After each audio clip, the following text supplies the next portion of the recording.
کسی نے پوچھا ہے، پہلے میں یہ سوال پڑھ لیتا ہوں۔ مفتی صاحب، عامر لیاقت صاحب کے انتقال پر کچھ لوگوں نے انہیں مرنے کے بعد فاسق، کافر، میراثی کے القابات سے نوازا۔ کچھ لوگوں نے ہر کام کو صحیح اور انتہائی قابل تقلید اور معصوم بنا کر پیش کر دیا۔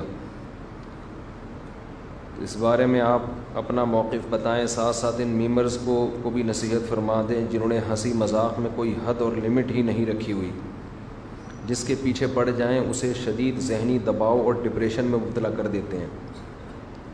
انسان سے غلطیاں ہوتی ہیں، عامر لیاقت صاحب سے بھی کچھ غلطیاں ہوئی ہیں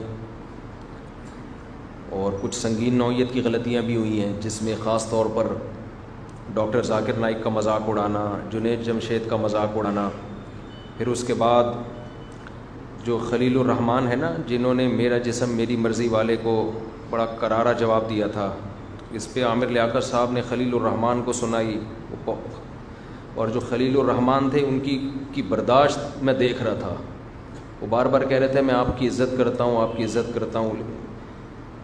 بہت یعنی ایسے موقع پہ برداشت کرنا بڑا مشکل ہوتا ہے۔ ایک حق بات میں آپ لبرل لوگوں کو فیور دے رہے ہو، جبکہ آپ پر ایک مذہب کی بھی چھاپ ہے، آپ ایک مذہبی اسکالر بھی سمجھے جاتے رہے ہو۔ تو اس طرح کی بڑی بڑی غلطیاں ڈاکٹر عامر لیاقت صاحب نے کی ہیں، لیکن یہ کہ انسان ہے، بہرحال جہاں خامیاں ہوتی ہیں کچھ انسان میں خوبیاں بھی ہوتی ہیں۔ تو اب اگر آپ نے کسی کی کوئی خامی کو بیان کرنا ہے تو وہ بھی اعتدال کے دائرے میں ہو۔ یہ میراثی جیسے الفاظ اور کافر، فاسق، یہ الفاظ یہ کسی کے بھی شایان شان نہیں ہے۔ اس سے انسان اپنا خاندان بتا رہا ہوتا ہے کہ میں کس خاندان سے بلونگ کرتا ہوں۔ باقی یہ کہ خوبیاں بھی اعتدال سے بیان کی جائیں، اگر کوئی خوبی ہے تو اس کو بھی اعتدال سے۔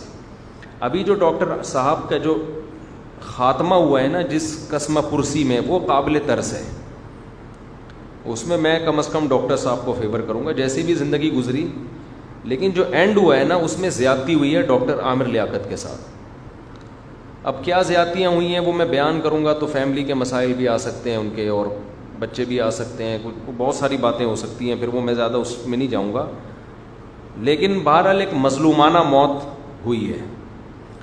اب آپ بتاؤ، ایک آدمی کی بیوی اس کے بغیر لباس کی ویڈیو وائرل کرتی ہے، اس عورت کو لوگ کچھ نہیں کہہ رہے، تو اتنا بڑا جرم ہے۔ میاں بیوی کا تو آپس میں کوئی پردہ نہیں ہوتا، تو کسی بھی حالت میں ہو سکتے ہیں، ایک دوسرے کا لباس ہے۔ ایک عورت اپنے شوہر کے طلاق کے بعد، اختلاف کے بعد، اس کی برہنہ حالت میں ویڈیو وائرل کر دے، اور ایک مشہور سیلیبریٹی ہو، پھر اسی برہنہ ویڈیوز پہ میمرز میم بنانا شروع کر دیں، تو یہ تو خدا کے قہر کو دعوت دے رہے ہیں نا آپ۔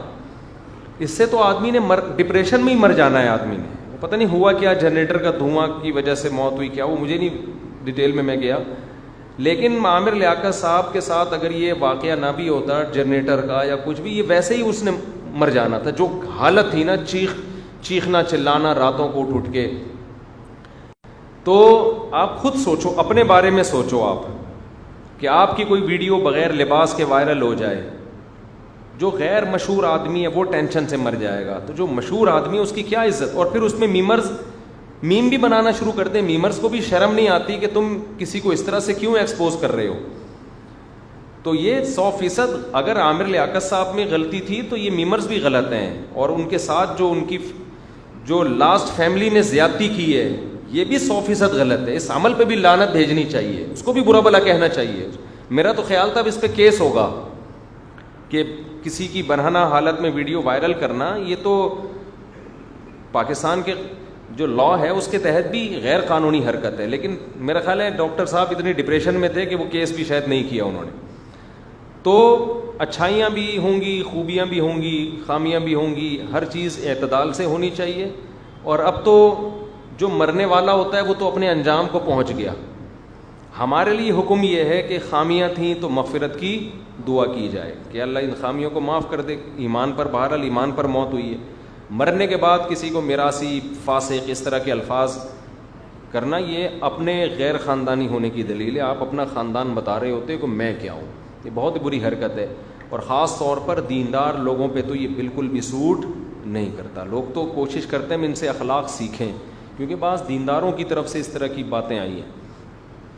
تو اور میمرز اور یہ جو جنہوں نے بھی یہ برہنہ ویڈیو لیک کی ہے ان کو گالیاں دیں آپ, ان پہ لعنتیں کریں, کہ یہ بہت زیادہ ٹینشن کی بات ہوتی ہے کسی کو اس طرح سے عذاب میں ڈال دینا.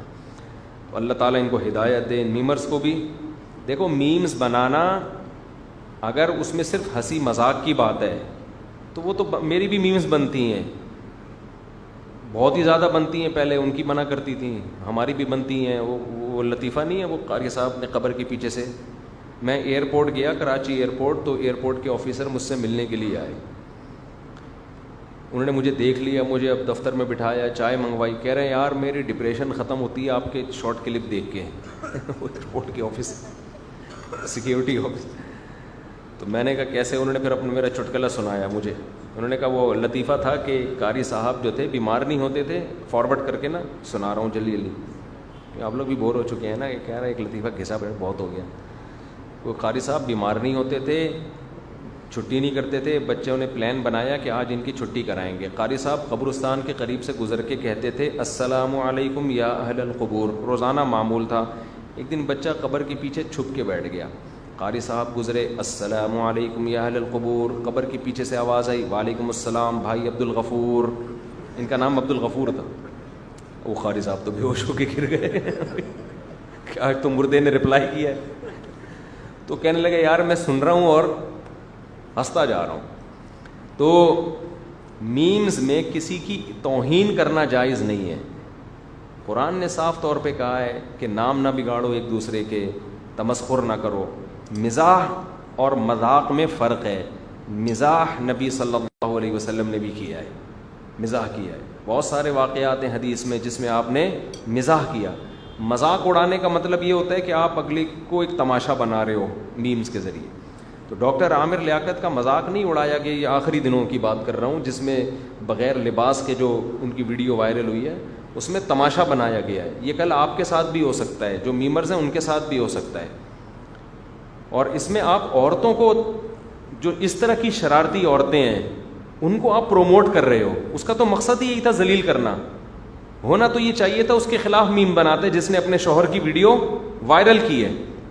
میں تمہارے درجنوں اختلاف ہو سکتے ہیں, اختلاف کو اس حد تک جانا کہ آپ اس کی برہنہ ویڈیو.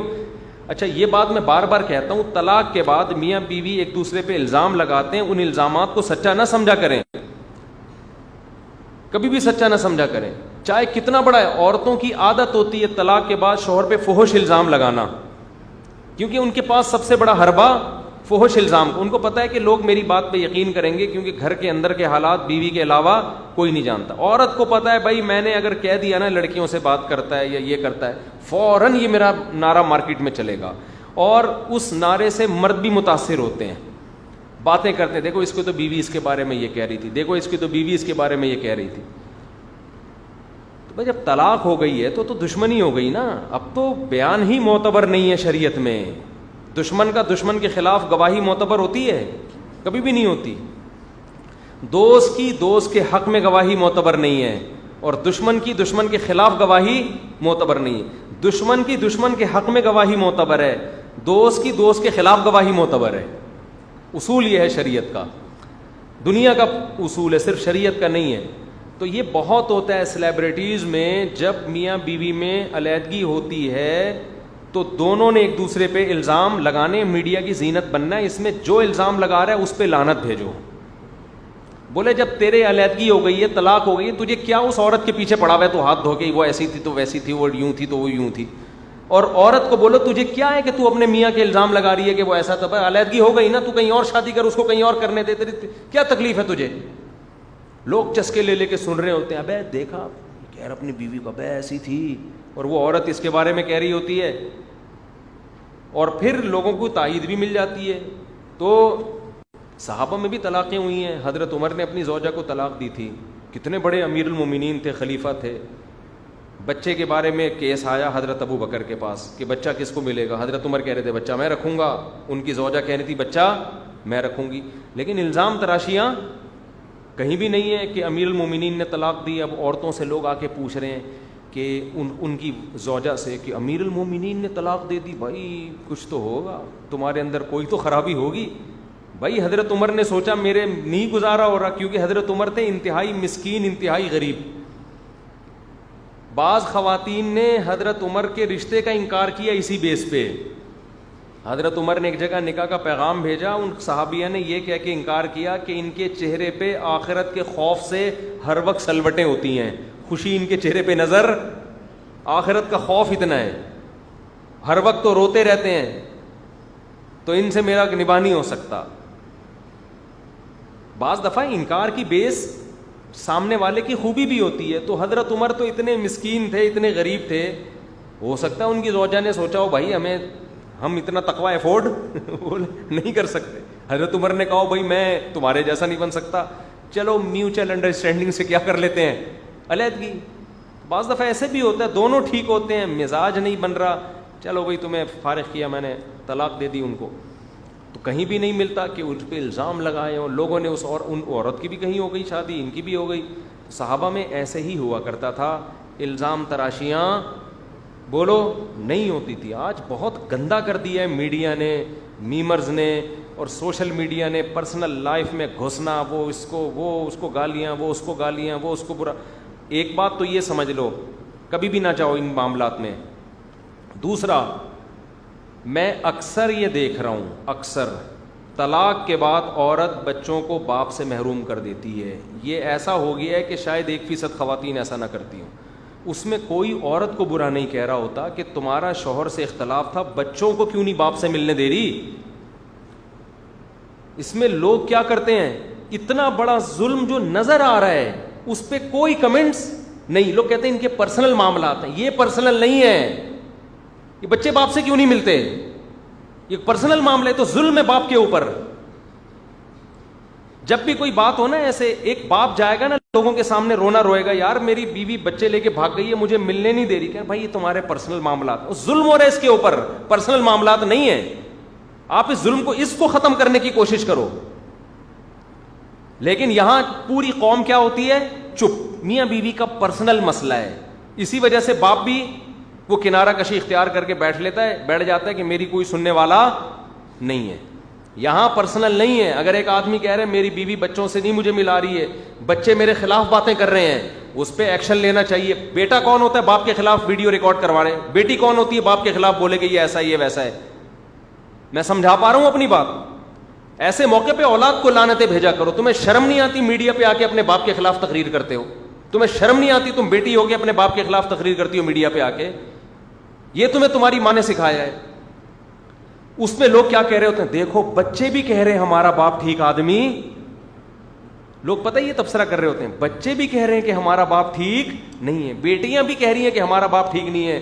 یہ بیٹیوں اور بیٹیوں کے گدھے اور نالائق ہونے کی علامت ہے کہ ساری دنیا کے سامنے اپنے باپ کو ذلیل کر رہے ہیں. اور یہ ماں کے نالائق ہونے کی علامت ہے جس نے بچوں کی ایسی تربیت کی ہے. ایک دفعہ عدالت میں کورٹ میں کیس یہ ہوا کہ کسٹڈی ہوتی ہے نا, ماں کی کسٹڈی میں بچہ تھا, باپ ملنے کے لیے گیا عدالت میں, تو بچہ, اب باپ نے کیس کیا ہوا تھا کہ بچے مجھے چاہیے. یہ چلتا ہے نا کیس, باپ کہتا ہے مجھے چاہیے, ماں کہتی, تو دونوں ایک دوسرے پہ الزام لگا رہے ہوتے ہیں. ماں کہہ رہی ہوتی ہے یہ بچے یہ پال نہیں سکتا, باپ کہہ رہا ہوتا ہے کہ یہ ماں نہیں پال سکتی. ویسے ملتے ماں کو یہ ہر صورت میں کچھ بھی ہو جائے تو, لیکن بعض دفعہ کچھ جج سے کسی کے تعلقات ہو تو ایک الگ بات ہے, ملتے ماں کو ہی ہیں. تو اب ہوا یہ کہ باپ نے کیس کیا ہوا تھا مجھے چاہیے, تو ماں نے یہ شو کرانے کے لیے نا کہ دیکھو بچے باپ سے نفرت کرتے ہیں, تو جیسے ہی باپ نے بچے کو گود میں لیا, بچے نے تھپڑ مار دیا باپ کے کہ مجھے نہیں جانا آپ کے ساتھ. جج تھا کوئی خاندانی جج, کیا تھا, اس نے فوراً بچہ ماں سے لے کے باپ کی کسٹڈی میں دیا, بولا تم پالو گے اس کو. اور ماں کو ڈانٹا کہ یہ تیری تربیت ہے کہ بچہ باپ کو تھپڑ مار رہا ہے, کیونکہ بچہ تو معصوم ہوتا ہے, اسے کیا پتا کیا کرنا ہے اس کو. تو ماں نے باپ کے خلاف اتنا زہر اس کے دماغ میں ڈالا ہے کہ باپ نے گود میں اٹھایا تو بچے نے کیا کیا ہے, باپ کے, وہ جج غیرت مند تھا, اس کو, وہ بھی باپ ہے نا, اس کو بھی اندازہ ہوا کہ یار یہ کیا ہو رہا ہے. اس نے فوراً اٹھا کے کس کی کسٹڈی میں دے دیا, باپ کی. لیکن جج بھی آج کل مارکیٹ میں اس طرح کی کمی آ رہے ہیں. تو اس لیے جب بھی کوئی بچہ میڈیا پہ آ کے اپنے باپ کے خلاف بیان دے یا ماں کے خلاف بھی بیان دے, تو ماں کا بھی وہی حق ہے جو باپ کا ہے, تو کبھی بھی بچوں کو سپورٹ بولو نا نہیں کیا کرو. یہ نہ کہا کرو دیکھو یہ تو خود کہہ رہے تھے لہذا بھائی اگر ان کا ابا اماں خراب ہے بھی تو تمہارے لیے تھوڑی خراب ہے, تمہارے لیے تھوڑی خراب ہے. تم باپ تو اولاد کے لیے اچھا ہی ہوتا ہے, اور اگر اس میں کوئی خامی ہے بھی تو تمہارے اوپر تو سب سے بڑی ذمہ داری ہے کہ اس خامی پہ پردہ ڈالو. جب پڑوسی کی ذمہ داری ہے کہ پڑوسی کی برائی پہ پردہ ڈالے, تو اولاد کی ذمہ داری نہیں باپ اور ماں کی برائیوں پہ پردہ ڈالے. لیکن الٹی کہانی چل رہی ہے, لوگ الٹا یہ کہہ رہے ہوتے ہیں, دیکھو یہاں تو بچہ بھی کہہ رہے میرے ابا ٹھیک نہیں ہے, بیٹا بھی کہہ رہے میرے ابا ٹھیک نہیں ہے.